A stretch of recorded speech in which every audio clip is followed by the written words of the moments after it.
Pessoal, sejam muito bem-vindos e muito bem-vindas a mais um conteúdo do RH Cast. Eu sou a Jéssica Martins, CEO da People Academy, a maior escola de formação de profissionais de RH do Brasil. Se você não conhece ainda, te convido a conhecer, a gente está deixando um QR Code aqui na tela. Bom, a gente vai conversar sobre como a gente constrói experiências por meio da cultura, mas já vou explicar um pouco mais sobre esse tema. Antes, super importante a gente conhecer o nosso convidado. Noah, seja muito bem-vindo, viu?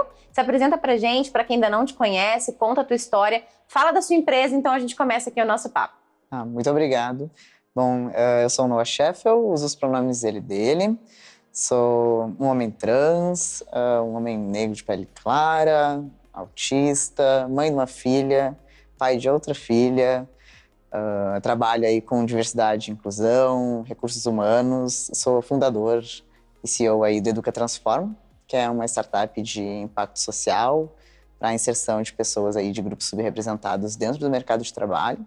Também trabalho aí como head de pessoas, cultura e diversidade numa empresa aí de live shopping e tento fomentar sempre esses espaços em que a gente consiga trazer todas as representatividades e fomentar a inovação e tecnologia a partir dessa ótica mesmo de pertencimento de todas as pessoas. E estou muito feliz de estar aqui, então muito obrigado pelo convite. Muito bom. Você nem sempre foi de RH, né? Não. Você era de tecnologia. Conta essa história pra gente. Então, tenho uma carreira aí de 15 anos, mais de 15 anos de tecnologia, em que eu comecei atuando desde cedo, assim, né? Primeiro emprego já, começando com tecnologia. E foi algo que eu me apaixonei, porque eu via que ali tinha possibilidade de construir produtos, serviços que me representassem, né? E aí a gente pensa, isso, né, há alguns anos atrás, a tecnologia estava surgindo como aquilo revolucionário, e eu pensei que era fazer parte disso, né? Ainda não tinha passado pelo meu processo de transição de gênero, então consegui ter uma entrada dentro do mercado de trabalho que foi tranquila, assim, né? Apesar da gente saber que é um ramo que, quando a gente olha para marcadores sociais, né? A pessoa que é lida ali enquanto mulher tem uma dificuldade maior de acesso nessa área. Para mim, ainda teve nessa barreira ali, eu não tinha passado pelo processo, mas consegui acessar, né, esse espaço. E a partir dali eu liderei times de implementação de softwares, de programas, de sistemas, de infraestrutura. E muito com essa, assim, algo assim que já veio assim, muito dentro assim, de mim, de construir esses times antes de se falar de diversidade e inclusão. Pensando assim, nossa, mas né, vou buscar uma pessoa que intencionalmente, que faça parte de um recorte social que eu não tenho aqui nessa equipe, né? Tá faltando talvez aqui desse outro recorte. E nisso eu fui trabalhando, né, nessa parte. Para o seu próprio time ou para o time da empresa inteira, por exemplo, que você trabalhava? Não, para o meu próprio time, aí, assim, eu fui formando, né? Isso, assim, como um propósito meu de buscando até pessoas que não conseguiam chegar nesse tipo de acesso justamente por conta de preconceitos estruturais e então de uma forma mais intencional. Mas pensando, vou capacitar essa pessoa aqui, né, consigo, e aí, né, um propósito meu, assim, mais do que algo organizacional. Acabou-se que daí, né, veio a questão de que as equipes ali que eu estava liderando acabavam sendo sempre requisitadas pelos clientes, apesar, né, de terem outras pessoas desenvolvendo outros projetos também. E aí, né, qual que é a diferença, então, né, porque é sempre, né, a equipe do Noah, né, naquela época ainda nem era o Noah, mas aí, então, esse valor, né, perceber o valor da diversidade, que era realmente, né, os produtos que a gente entregava, os serviços que a gente entregava para o cliente final lá, né. E era desenvolvimento de tecnologia, né? Então, ou seja, tecnologia que era acessível a todo mundo. Então, ou seja, vocês conseguiam desenvolver um produto que era bem representado do outro lado. Exato, que foi daí quando, né, antes de se falar ainda, né, dessa onda de diversidade e inclusão enquanto meta organizacional, responsabilidade social e tal, que foi esse shift, assim, mesmo de perceber se não tem, né, alguém de algum marcador social, de alguma, né, representatividade ali, fazendo parte da construção de um produto ou de um serviço, esse produto, esse serviço, ele não é representativo para todas as pessoas. E isso acabou daí então gerando toda a minha conexão daí dessa parte de olhar também para as outras lideranças que trabalhavam comigo nessa parte de liderar times, de gestão de produto, de tecnologia, de serviços e realmente chegar na inovação, que daí a gente só chega na inovação realmente quando a gente olha para todos esses recortes. E aí foi quando eu, né, fui meio que migrando aos pouquinhos para ir, né, chegando nessa parte de pessoas. Na própria empresa, você já começou já? Sim, era uma empresa Legal. que eu já trabalhava, né, há mais de 10 anos, né, que era uma empresa que muito ok, tive um crescimento ali bem bacana, assim, de desenvolvimento mesmo, de oportunidade e até de confiança mesmo, de poder, assim, assumir esse protagonismo, de puxar as outras lideranças, de puxar essa própria pauta de diversidade e inclusão para dentro do time de RH, então me conectar também com o time de RH para processos equânimes, e aí aqui, né, de falar de equidade, de falar de igualdade, né, igualdade seria se todas as pessoas partissem do mesmo lugar, e aí é mais ou menos como o RH acaba trabalhando, né? E aí, então, a gente precisa olhar que, na verdade, não é bem assim. Que é a meritocracia, Exato. né? Que é a fantasia da meritocracia e uma distorção gigante do que isso significa, né? Vamos até falar sobre isso, apesar de não ser 100% da nossa pauta ainda, né? Mas vamos falar um pouquinho sobre isso, assim, porque muita pauta de remuneração, de benefício, de promoção, ainda se diz muito sobre essa palavra, né? Só que ela, na prática, ela não representa tão bem o que realmente é equânime, né, para as pessoas. Porque, assim, a meritocracia, ela só existiria se a gente não vivesse em uma sociedade ou um mercado de trabalho que é desigual de oportunidades.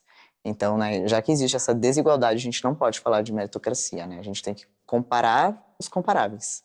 E aí a gente ainda está muito distante de chegar nisso quando a gente olha para essa diversidade, né, que faz parte hoje da sociedade e que deveria estar dentro do mercado de trabalho com acessos que sejam, né, iguais, e não são, né? E a gente está falando de grandes blocos, né? Se a gente for olhar, por exemplo, onde as pessoas nascem, onde elas moram, a questão familiar, né? Toda a questão, enfim, todas as questões macro que envolvem isso. Mas João e Maria, independente de qualquer coisa, são pessoas diferentes, tiveram vivências diferentes e oportunidades diferentes. Não é só sobre a geografia, né, Não, por exemplo. Não é, exatamente. E isso é uma coisa muito interessante, né? Porque eu sempre falo, quando a gente fala em diversidade, normalmente tem pessoas, esse assunto não faz parte de mim, esse assunto não me representa. Ou não é agora que a empresa vai falar sobre isso. Ou, né, não me sinto parte desse assunto.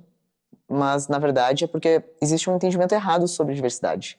Que é isso que você estava trazendo, né? Que, na verdade, diversidade somos todos nós. Todos nós somos diferentes uns dos outros. Então, né, a diversidade é um assunto de todas as pessoas. Então, é sim, né, uma necessidade que todas as pessoas dentro do mercado, fora do mercado de trabalho, estejam envolvidas e engajadas nessa causa, que aí sim é uma causa que é da sociedade. Porque ninguém é igual a ninguém. E esses atravessamentos que acontecem de marcadores sociais diferentes, que às vezes geram uma oportunidade, né, de mais fácil acesso para uma pessoa, mais difícil acesso para outra, esses mecanismos aí que a gente precisa adequar para conseguir trazer dessa forma equânime mesmo todas as pessoas para fazerem parte do mercado. Muito bom. E vamos entrar um pouquinho mais no nosso assunto aqui, que ele também vai passar por um pouco do que a gente trouxe aqui no contexto até então, que é cultura e experiência. Antes da gente associar esses dois conceitos, a diversidade e inclusão, eu queria entender a tua percepção sobre cultura, entendendo, né, entendemos nós dois que muita gente ainda não sabe do que se trata e acaba conceituando e vivendo cultura de uma forma extremamente equivocada. Então, para o Noah, o que é cultura e como que ela se dá na prática? A cultura, para mim, assim, e o que eu tenho trabalhado bastante, né, nos últimos anos, é essa percepção que as pessoas, né, que fazem parte de qualquer ambiente têm e a forma como elas se expressam e como elas pertencem a esse ambiente. A gente tem essa visão ainda, né, muito equivocada de que cultura ela é aquele manual ou aquela plaquinha na parede da empresa, né, que foi dito ali que é a missão, os valores, aquilo é a cultura da organização. E, na verdade, não, né? A cultura ela é viva e ela é construída com base nas experiências que as pessoas que fazem parte daquela organização vão tendo. E por isso que isso é uma jornada que ela precisa ser de constante desenvolvimento e de melhoria contínua e desse olhar atento às mudanças que vão acontecendo para que a gente possa ir adequando, porque ela precisa ser viva, senão ela não é de fato uma cultura, né? Assim como a sociedade, ela também está em constante mudança. A cultura da organização também tem que estar em constante mudança, porque senão essa vai ser uma organização que vai ficar no passado, né?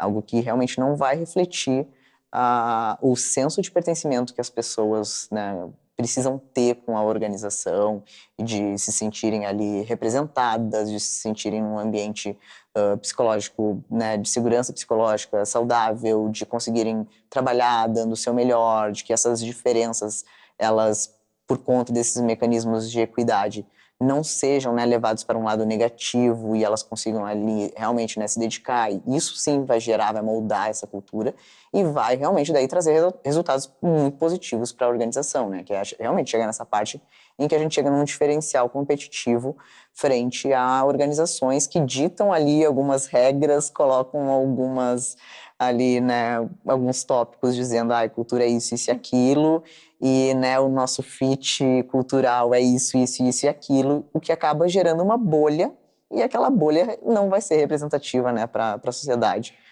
Sabe um outro equívoco, só te complementando, que eu acho que as pessoas cometem sobre cultura? Além de confundir com missão, visão e valores, eu acho que as pessoas, nesse momento que a gente está vivendo de mercado, elas estão confundindo aquilo que elas gostariam que fosse a cultura com o que de fato ela é e representa, né? Então, uma coisa é você desejar fazer uma transformação cultural na sua empresa e planejar para que isso aconteça com X ações de transformação cultural, e o que você já é, o que você é agora e o que as pessoas fazem, como elas se comportam, como elas se vestem, como elas tomam as decisões, como elas se comunicam. Então, a sua cultura, ela não muda a sua característica simplesmente porque você gostaria que ela fosse diferente. Então, eu acho que se esbarra muito no que a gente vai falar aqui, né? Como que a cultura reforça a experiência da pessoa candidata ou da pessoa colaboradora ao longo da vida dela e da ativação dela com a sua marca, né? Então, se você entende... deixa eu dar um exemplo. Gostaria que você comentasse em seguida. Eu gostaria muito, a gente está se desenvolvendo para ser uma cultura ágil, para ter uma cultura ágil, onde as pessoas tomam decisões mais rápidas, comunicações são mais fluidas, a entrega para o cliente ela é em etapas mais reduzidas. Ok, então a gente está se desenvolvendo para. Não posso dizer que a gente já desenvolveu e já é uma cultura ágil. Por quê? Quando a pessoa candidata está lá no processo seletivo e ela ainda gasta tempo com 12 etapas, 3 formulários de 3 páginas e demora uma semana de retorno entre cada uma das etapas, isso não está representando o processo, a cultura que você está dizendo que tem, né? Então, agora, quando você diz que, olha, a gente está se desenvolvendo para uma cultura mais ágil e a gente está trabalhando para isso, embora nem todo o processo seja. Então, acho que essa é uma confusão que as pessoas fazem também. Essa confusão entre o que a gente gostaria de ser, estamos trabalhando para isso, e o que a gente ainda é. O que você acha? Não, concordo plenamente, porque, né, tem essa... vamos trabalhar agora, então, de forma ágil, vamos trabalhar, né, de forma inclusiva, pronto, somos inclusivos agora. Não é isso, é constante evolução e realmente requer todo um comprometimento. Isso é algo que a gente vê que é muito difícil de alcançar hoje em dia, né? As organizações, elas querem chegar nesse lugar, mas elas não querem, né, ou não têm ainda esse engajamento de comprometimento do que é necessário para se chegar nesse local, né? E aí requer, sim, né, um caminho que vai ser talvez mais comprido para algumas organizações, mais curto para outros, dependendo de qual estágio ali que ela está de aproximação da onde ela gostaria de chegar ou é que ela acredita. Do perfil das pessoas também, para fazer isso acontecer. Exato, né? Toda a questão do engajamento mesmo, de que todas as pessoas vão precisar passar por isso de uma forma que seja mais orgânico possível, né? Que não seja algo forçado, essa é a questão do, nós somos inclusivos agora, e isso acaba, né, tendo essa resistência porque é forçado, agora nós vamos trabalhar de forma ágil.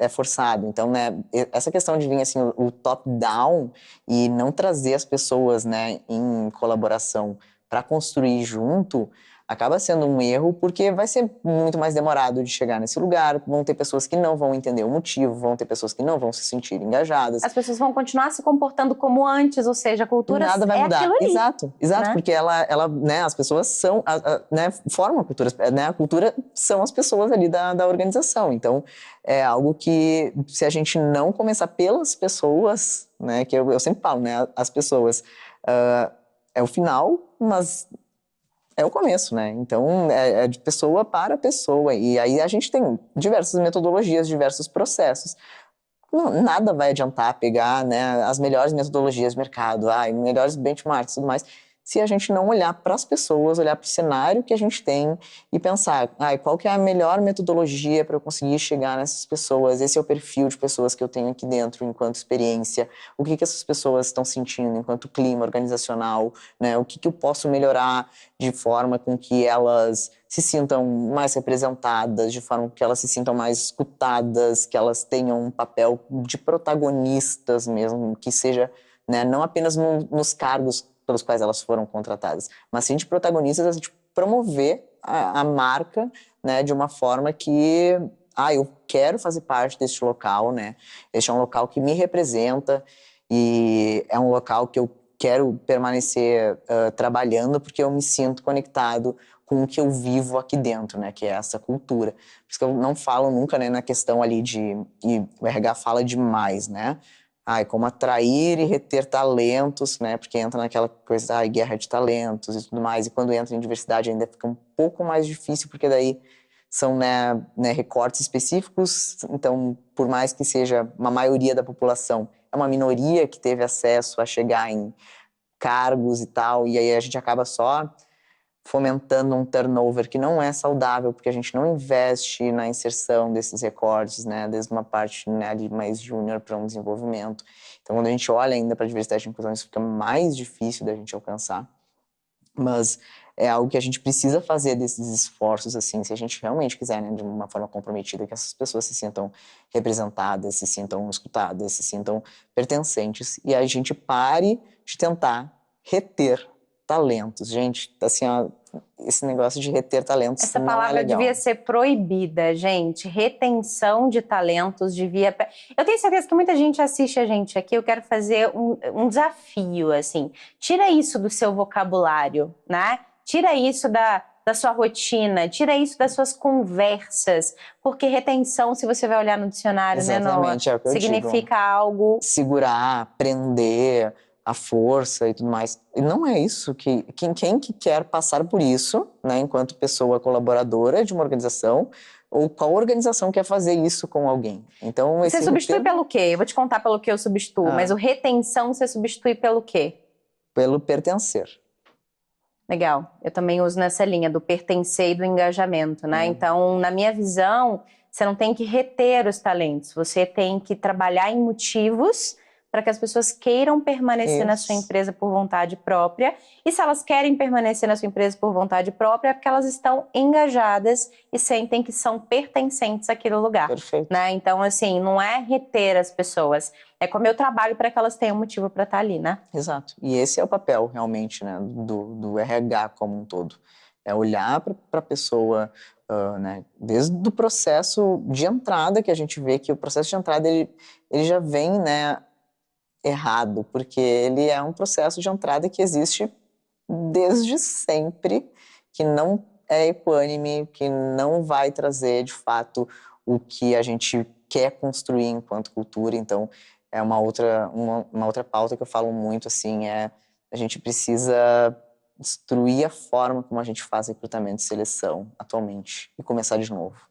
E aí começar de uma forma que seja equânime, que seja justa para todas as pessoas, para que a gente consiga chegar nesse local em que a gente vai ter, sim, né, não uma guerra de talentos, né, de uma área de tecnologia, né, enfim, mas para que a gente tenha pessoas que consigam entrar nesse mercado, se desenvolver, criar esse senso de pertencimento, querer permanecer, né, e aí não vai precisar o RH estar lá olhando no livro como é que faz para reter, para prender um talento, porque senão vai perder, porque o turnover E tá... eu ia falar do turnover agora, né? Como que a gente pode substituir o indicador de turnover? Faz um exercício reverso. Então, quais são os motivos que eu tenho construído para que as pessoas queiram ficar dentro hoje das empresas, né? Dentro da empresa, dentro do time e tudo mais. E qual que é o percentual de aceitação de cada um desses motivos pelas pessoas. Exato, escutar as pessoas. E aí, se as pessoas saírem, tá tudo bem, porque elas simplesmente não se conectam. Exato, exatamente. É escutar as pessoas, ver o que é que conecta as pessoas, né? A elas realmente se sentirem parte. E aí sim, né? Criar esses mecanismos. Mas escutando as pessoas que fazem parte, não né, nessa parte dessa ótica, eu vou determinar que vai ser assim, que vai ser isso, que vai ser aquilo, e aí então, né, as pessoas então se retiram. Assim. E aí a gente às vezes está perdendo talentos incríveis, porque né, o fit cultural também é um problema grande quando a gente pensa que, nossa, facilitou muito a vida né, de processos automatizados de RH, quando a gente olha para o fit cultural, para a gente trazer aí talentos que tenham mais a ver com a organização. Ok, né? Isso durou por um tempo até que estagnou, não é sustentável, porque senão vai ficar preso naquela bolha ali, a gente não vai trazer mais ninguém diferente, que tenha uma ideia diferente, que olhe para um produto que já está sendo desenvolvido e diga, não, não, mas peraí, esse produto aqui não tem a ver comigo, não me representa ou não me atende, né? E aí por isso entra também o valor da diversidade, aí cruzando essa parte que é importante também. Então o fit cultural, ele acaba sendo também um processo de exclusão na entrada de como é feito hoje o processo de recrutamento e seleção das organizações. Eu queria conectar a experiência, e você já deu alguns spoilers ao longo da nossa conversa aqui, experiência com cultura. Assim, qual que na sua visão é a relação entre essas duas palavras, ou processos, ou conceitos? Não existe cultura sem uma boa experiência das pessoas colaboradoras. E aí pode estar né, colado em todas as paredes da organização, no site e tudo mais. Não existe cultura, né? E as pessoas podem, inclusive, chegar nessa organização e se deparar com algo que não era de fato aquilo que foi proposto ou que foi dito que era em processos de entrevista e tudo mais. Então, eu acho que, assim, isso é um ponto muito crucial e que as organizações precisam começar a ser mais transparentes, né? Porque virou, assim, muito bacana falar de cultura, né? Então, a gente vê, vamos devagar, a cultura é isso, isso e aquilo, a cultura é não sei o que lá. Isso acaba atraindo talentos que se conectam com aquilo que está escrito. Mas a experiência depois que elas vão viver lá dentro vai dizer se essa cultura existe ou não. E é uma cultura que pode ser completamente diferente daquela que foi passada. As pessoas não vão se conectar, as pessoas vão sair, e aí as empresas se perguntando por que as pessoas não ficam, o RH sendo cobrado de por que as pessoas não estão ficando, por que o turnover está alto. E, na verdade, é porque a gente está com essa lógica invertida, né? Não existe cultura se não existe uma boa experiência para as pessoas colaboradoras, e só vai existir essa boa experiência se a gente escutar essas pessoas e criar esses mecanismos. A gente pode ter também, né, assim, uma cultura que não é... Existe cultura boa e cultura ruim? Porque às vezes quando eu vou falar sobre não ter uma cultura legal, eu tô pensando necessariamente no que é bom para as pessoas que estão lá dentro, tá? Porque, por exemplo, eu conheço empresas que são extremamente agressivas em resultado, né? E aí, obviamente, eu não tô falando de coisas relacionadas a desrespeito, Sim, tá? sim. Então, isso aí não entra nessa seara, né? Mas empresas que são mais velozes, outras que são mais lentas, outras que são mais tecnológicas, outras que são mais colaborativas, outras que são mais focadas em resultados, outras em pessoas. Então, tudo isso são características de uma cultura. Sim. E a tua cultura, é que vai fazer com que que vai determinar o tipo de experiência que as pessoas vão ter durante o processo. Faz sentido? Faz sentido sim.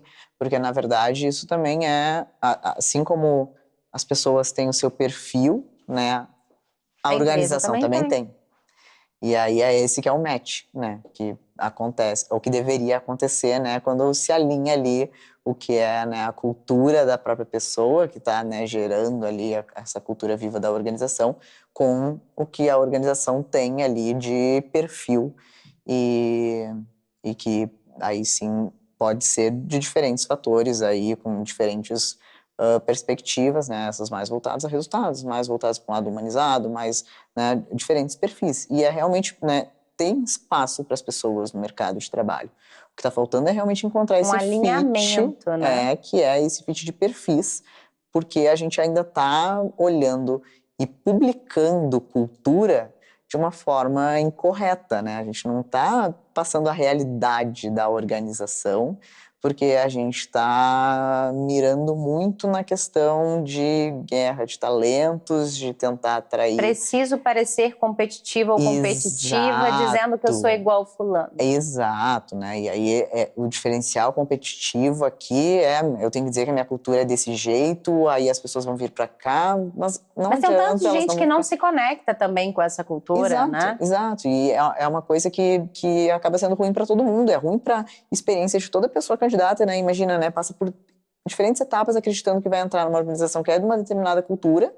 Essa organização também desprende todo um tempo, né, de dedicação, né, para trazer essa pessoa, e aí depois não se encontra ali com essa realidade. E eu falo às vezes que o RH ele não consegue calcular o que é de curto, médio e longo prazo, né? Porque às vezes trata toda uma experiência na hora de contratar uma pessoa, uma experiência completamente desconectada com a realidade, para poder melhorar os indicadores de atratividade, por exemplo, para poder trazer as pessoas mais rapidamente ali para a empresa. Só que na hora que essa pessoa entra e ela se depara com algo que é completamente diferente, cria-se outros problemas a serem administrados também por você, RH. Então, problemas de turnover, problema com a liderança, problema com performance, problema de engajamento, um tanto de problema que você vai desencadear por não ter feito uma coisa conectada lá no começo, né? Sim, sim. E isso né, tem toda uma questão de ser, né, uma perda de tempo, tanto para a organização quanto para a pessoa, mas também uma perda de dinheiro, né? Que a gente sabe que uma contratação errada, ela é muito mais cara do que se a gente realmente tivesse... Se a gente demorar um pouquinho para poder fazer, né? E feito, né, de uma forma correta, focando realmente naquilo que a gente está buscando, naquilo que é necessário para aquela organização, para aquele perfil de organização, né, e olhando para o perfil de pessoa que está chegando, e não, né, mirando nessa questão de pegar esse hype do eu preciso ser competitivo aqui, trazendo essas palavras que estão na moda, ou trazendo, né, esse tipo de divulgação de vaga. Então, está faltando transparência por parte das organizações. E isso acaba gerando toda essa confusão que a gente está vendo aí, e essas essa rotatividade, né, que a gente não está enxergando. Exato. E algo que, assim, né, as pessoas acabam tendo experiências ruins em organizações que não são necessariamente ruins, mas que isso se propaga, né, e acaba gerando até algo, né, negativo para essa organização. Mas é porque não foi planejado desde o início ali, de que houvesse sim essa transparência, de que sim a cultura fosse considerada ali como um ponto focal principal, baseado no que é a organização, no sentimento de clima das pessoas, né, na escutativa dessas pessoas e de, né, onde elas querem chegar, de, né, possibilidades de carreira dentro da organização, para que daí depois então a organização pense, olha, realmente, então os objetivos aqui são esses e a gente vai tratar o recrutamento dessa forma, a gente vai tratar metas de diversidade e inclusão dessa outra forma aqui, a gente vai trabalhar a parte de desenvolvimento humano organizacional dessa outra forma aqui. Então é ter isso tudo estruturado a partir do que se vive dentro da organização e não a partir de cursos, livros, né? Porque a gente sabe que não tem receita de bolo, né? Vai mudar de organização para organização.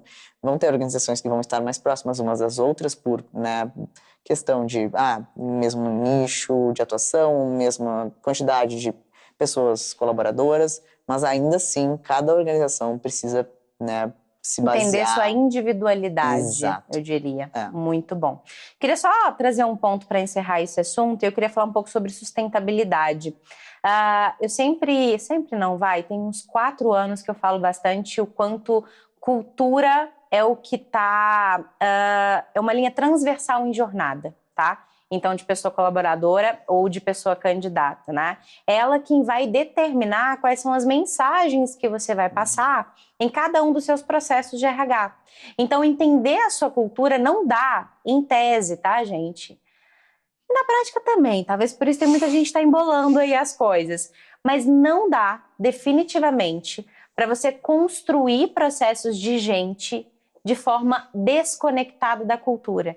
Se você não tem clareza de qual é a cultura da sua empresa, você definitivamente está conduzindo o processo de RH de um jeito completamente equivocado, né? Você está fazendo processos seletivos de um jeito e a sua cultura falando outra coisa. Você está desenvolvendo as pessoas de um jeito e a cultura está falando outra. Você está, às vezes, tentando criar um ambiente super humanizado e tal, papapá, e a sua liderança está todo dia quebrando lá, fazendo o contrário do que você está falando, porque a cultura é o que eles estão fazendo no dia a dia. Não é somente o seu esforço de RH que vai falar, eu queria tanto que a empresa fosse assim, então o meu RH vai agir dessa maneira, enquanto os outros 90% da empresa está agindo de outra forma, né? Então entenda, para você realmente ser um RH de alto impacto e conseguir ter uma jornada de experiência conectada e não desconectada uma coisa da outra, você precisa entender qual é a cultura da sua empresa e abraçar essa cultura se ela não tiver uma perspectiva de mudança. Não é você RH que vai mudar isso na força do braço, né? Então é super importante. Bom, eu quero falar um pouquinho sobre sustentabilidade, né? Eu tenho visto muito, assim, esse ano, fazendo várias curadorias para evento e aqui também no RH Summit. Inclusive, tem um conteúdo só sobre sustentabilidade com a Eliane Santos aqui, muito legal também, onde as empresas, especialmente agora em 2023, têm trazido muito essa pauta de sustentabilidade do negócio para dentro do RH, né? Porque a gente está fazendo mais com menos, nós tivemos várias empresas que desligaram as pessoas e precisam chegar, às vezes, nos mesmos resultados ou maiores ainda, porque estão com algum déficit de caixa. E sustentabilidade tem se tornado um tema mais popular dentro do negócio e para as pessoas. Como que você percebe isso conectado com tudo que a gente está falando aqui e principalmente com o tema diversidade e inclusão? A gente tem falado muito de sustentabilidade, assim, né, e agora muito conectado com ESG, né, e aí a sustentabilidade entrou dentro dessa sigla aí, né, de meio ambiente, mas partiu, né, a partir das indústrias mesmo, dessa questão de emissão de carbono, de responsabilidade social e tudo mais. Começou aí, né? E aí isso, né, abrangeu aí outras questões aí da gente chegar nessa parte social, né, no S ali, que é de olhar também para a diversidade e inclusão e essa responsabilidade social que as organizações precisam ter, não apenas com o meio ambiente, mas com as pessoas também, né, porque, né, fazemos todos parte, né, desse mesmo meio ambiente. E é algo que, assim, né, parece que agora está na moda falar disso e toda a organização precisa ter ali as suas metas com relação a ESG, a sustentabilidade e tudo mais. O que é algo importante, sim, mas eu acho que a gente tem que dar alguns passinhos para trás, assim, né, e entender, quando a gente fala de sustentabilidade, para aquela organização do que a gente está falando. Porque a sustentabilidade, ela tem toda, né, essa... É muito amplo a gente falar de sustentabilidade. A gente pode abranger diversas, né, etapas em como se tornar uma empresa sustentável. O que é uma empresa sustentável, né? Para mim, uma empresa sustentável é aquela que vai sobreviver às mudanças que a sociedade passa, vai atender essas mudanças que a sociedade passa, então cumprindo ali um papel, um dever mesmo de responsabilidade social de estar servindo essa sociedade. E consegue crescer e operar nesse ambiente. Porque a partir disso ela chega no diferencial competitivo na inovação, né? E empresas que não olham para a diversidade e inclusão hoje não são empresas que vão ser sustentáveis daqui a alguns anos. Elas vão cair no esquecimento, porque elas vão estar deixando de fora pessoas, né, que têm ali o poder de consumo, né, e estão com uma ótica social muito mais voltada para realmente eu só consumo aquilo que me representa, né, eu só faço parte daquilo que eu me sinto representado, eu só quero estar dentro desta empresa aonde eu me sinto contribuindo para algo, né, que representa a sociedade. Então, de fato, essas empresas que não têm a diversidade e a inclusão como um pilar, elas não são empresas sustentáveis a longo prazo e elas vão cair no esquecimento. E aí isso tem essa pauta também de meio ambiente que é muito importante, mas que a gente precisa começar a olhar para a sustentabilidade também, olhando muito para a diversidade e inclusão e pensando que diversidade, todas as pessoas, sim, mas inclusão são esses processos equânimes em que a gente vai precisar redesenhar para pensar a experiência das pessoas colaboradoras dessa E organização. redefinir nossa cultura. Exatamente, exatamente. Muito bom, muito bom. Noa, para a gente encerrar, eu queria que você deixasse a sua mensagem final para quem está nos ouvindo, correlacionando todas essas coisas que nós trouxemos até aqui, né? Nós falamos sobre cultura, falamos sobre experiência, falamos sobre sustentabilidade e falamos sobre diversidade e inclusão. Quando a gente conversou para alinhar esse papo, eu lembro que você falou que muitas empresas trazem diversidade e inclusão como uma ação pontual, né? Mas que ela deveria ser olhada por uma outra perspectiva, de uma outra maneira, encarada de uma outra maneira. Eu acho que talvez essa seja uma linha aí para você passar a sua mensagem final para quem está nos ouvindo agora. Eu acho que sim, porque assim, né, na verdade, a gente olhando para a diversidade e inclusão, a gente olha para uma organização que pensa na sociedade como um todo. E nenhuma empresa, né, vai se manter sustentável, vai sobreviver, se não olhar para a sociedade como um todo. Então, acho que a mensagem final, assim, é realmente empresas repensem o processo de recrutamento e seleção de vocês para que seja equânime, para que vocês consigam chegar num diferencial competitivo, para que as pessoas se sintam representadas quando fazem parte da organização, para que elas que não fazem parte da organização queiram fazer parte da organização e realmente a gente consiga promover produtos e serviços que sejam para todas as pessoas, a partir de todas as pessoas.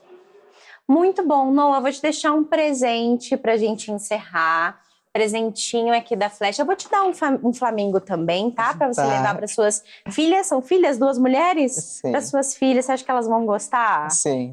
Muito bom. Enquanto sabe o presente, eu vou dar alguns recadinhos aqui.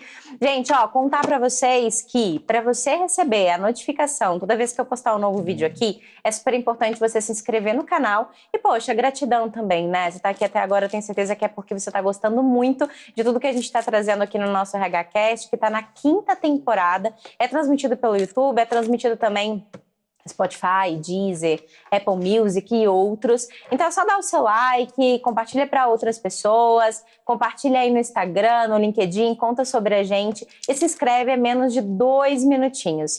Noa, gostou do presente? Amei. Ah, que bom, Amei. maravilha. Lindo. Como é que as pessoas podem te encontrar? É no LinkedIn? Qual que é a melhor maneira de falar contigo? No LinkedIn, né? Eu sou influencer lá no LinkedIn, podem procurar Noa Sheffield mesmo. No Instagram também. Você trabalha como produtor de conteúdo no LinkedIn? Sim, produtor de conteúdo no LinkedIn. Legal. No Instagram também, né? A partir do Educa Transforma, também trazendo bastante essa pauta de recursos humanos e de diversidade e inclusão. E no Instagram daí é Noa_Sheffield. Aí as pessoas podem lá se conectar por lá e buscar também o Educa Transforma, né? Que é o que faz a Educa Transforma? Você fez um pitchzinho rapidinho lá na frente. Deixa eu segurar o seu presente. Eu vou pedir para você contar o que é o Educa Transforma e, a partir disso, convidar as pessoas para conhecerem o projeto e também serem parceiros do Educa Transforma. Sim. Tá? Pode ficar à vontade. Não, o Educa Transforma, ele é atualmente o maior projeto aí de impacto social para a inclusão de grupos subrepresentados no mercado de trabalho, a partir dessa redefinição de processo de recrutamento e seleção que seja equânime para essas pessoas que não tiveram essas mesmas oportunidades por conta da desigualdade social que a gente, né, vive e conhece no país, né, como ela é. Então, E como que vocês fazem isso hoje? Como que é o processo? Então, são processos que a gente trabalha com organizações trabalhando vagas afirmativas, e essas vagas afirmativas elas podem ser tanto divulgadas aí dentro do nosso hub, em que a gente tem aí diversas pessoas com diversos marcadores sociais, e também, né, fechando aí algum, né, programa de desenvolvimento de talentos em que a gente segue junto com a organização, capacitando a organização para receber as pessoas, para tornar o ambiente mais inclusivo, para que a cultura ela realmente seja, né, um reflexo dessa ação que a gente está fazendo, e a gente, né, se coloca então enquanto essa ponte, né, e esse ecossistema junto dessas organizações nesse bem comum aí que é a inclusão, né, das pessoas que não fazem parte do mercado de trabalho e que tenham essa mesma oportunidade. E aí a gente, né, resolve, né, 2 problemas aí com uma única ação, que é o Educa Transforma, que é a gente diminui o turnover porque, né, a gente está colocando mais pessoas para dentro do mercado de trabalho e capacitando essas pessoas, deixando elas preparadas para trabalharem, e também toda essa questão, né, de métricas de diversidade e inclusão para tornar os negócios aí com um diferencial competitivo, inovação e tudo mais, que é algo que traz todo esse retorno, né, positivo financeiro para as organizações. E do lado das pessoas, assim, da pessoa trans, né? Como que é o trabalho de vocês? A gente faz todo um acompanhamento em que, durante todo esse processo aí, que elas fazem parte das nossas formações, que são gratuitas, que têm acesso à saúde física, saúde emocional, a equipamento, à internet, a todas, né, essas coisas que a gente pensa, é acesso básico, todo mundo tem, né? Não, né? Quando a gente olha para grupos Inclusive subrepresentados. ressignificar o trabalho, né? Exato, né? E aí a gente tem um abismo de distância, né? Quando a gente olha para principalmente pessoas trans, né? Hoje o Educa Transforma não trabalha apenas com pessoas trans, né? Tem outros marcadores sociais, mas olhando para pessoas trans, aí a gente tem um abismo muito maior de acesso, de oportunidade, que a gente está falando aí de apenas 4% das pessoas trans que estão no mercado de trabalho formal, né? E a gente tem uma expectativa de vida de 35 anos de idade no Brasil, enquanto, né, a pessoa cisgênero tem uma expectativa de vida de 70 anos. Então, a gente não chegou ali nem na metade ainda, e quem dirá de acesso ao mercado de trabalho. Então, a gente faz todo um apoio aí de dar, né, fornecer todos esses aqui benefícios, entre aspas, né, porque seria direito de acesso básico, assim como as pessoas cisgênero têm acesso, mas o Educa Transforma, então, né, acolhe toda essa questão dessa falta que a gente não tem enquanto recorte social e promove para que essas pessoas, né, consigam se capacitar através, né, do Educa Transforma e através desse ecossistema que a gente faz aí junto das empresas de parceria nossa, de contratação, de programas de desenvolvimento, para que a gente consiga, né, trazer mais pessoas e mudar aí esse dado de 4%, que é muito pequeno, mas também trabalhamos aí junto com outros recortes, com o desenvolvimento de pessoas que já estão no mercado, mas focando na questão de não queremos aumentar o turnover, nós queremos pegar essas pessoas que não estão hoje no mercado de trabalho, colocar elas no mercado de trabalho através de um processo de seleção que seja equânime e dando suporte para as pessoas, para que elas se desenvolvam de uma forma em que a gente age como se fosse uma ponte entre a organização e as pessoas, e a gente vai estreitando essa ponte durante todo esse processo que a gente vai trabalhando durante esses meses em conjunto, até o Educa Transforma não ser mais necessário, e, né, esse elo, né, existir, e essas culturas aí, então, elas, né, acontecerem de dar um match, realmente, entre as pessoas que foram incluídas e a organização. Muito bom, Noah. E você que está aí até agora com a gente, eu vou te convidar para conhecer a Flash. Se você ainda não conhece a Flash, ela é um cartão multibenefícios, aceita em mais de 4 milhões de estabelecimentos. E certamente a Flash é uma revolução que vai transformar a sua empresa. No mais, novamente, se inscreve no canal, me segue no Instagram, me segue no LinkedIn, segue também o Noah no LinkedIn, está compartilhando constantemente vários conteúdos. E Noah, muito obrigada, viu? Eu que agradeço, o convite aí, que bom poder somar nessa causa em comum aí, a gente tornar recursos humanos cada vez mais humanos de verdade, né? Muito bom, muito obrigada. Super beijo, gente, até o próximo conteúdo. Tchau, tchau. Ei, você acabou de assistir mais um conteúdo aqui do RH Cast no meu canal e eu tô aqui para te dizer que existem vários outros conteúdos incríveis para você maratonar. Inclusive, tô deixando aqui do lado 2 sugestões muito interessantes para que você consiga se desenvolver como um profissional de RH de alto impacto. Aproveitando, eu quero deixar 2 recados. O primeiro deles é para você que gostaria de se desenvolver como RH que realmente impacta o negócio em que trabalha. Hoje nós temos a maior escola de RH do Brasil, People Academy, e lá você consegue se desenvolver em 4 grandes carreiras. Se você está iniciando, se é especialista, liderança de RH ou quer empreender, são mais de 25 conteúdos para que você possa se desenvolver. E eu estou deixando aqui do lado um QR Code para você conhecer um pouco mais da plataforma. Aproveitando, eu quero te dar um outro recado que na verdade é uma sugestão, para que você conheça todos os apoiadores do projeto RH Cast. É por causa deles que conteúdos de alta qualidade como o que você acabou de assistir chegam para você gratuitamente. No mais, aproveita bastante os conteúdos aqui do nosso canal.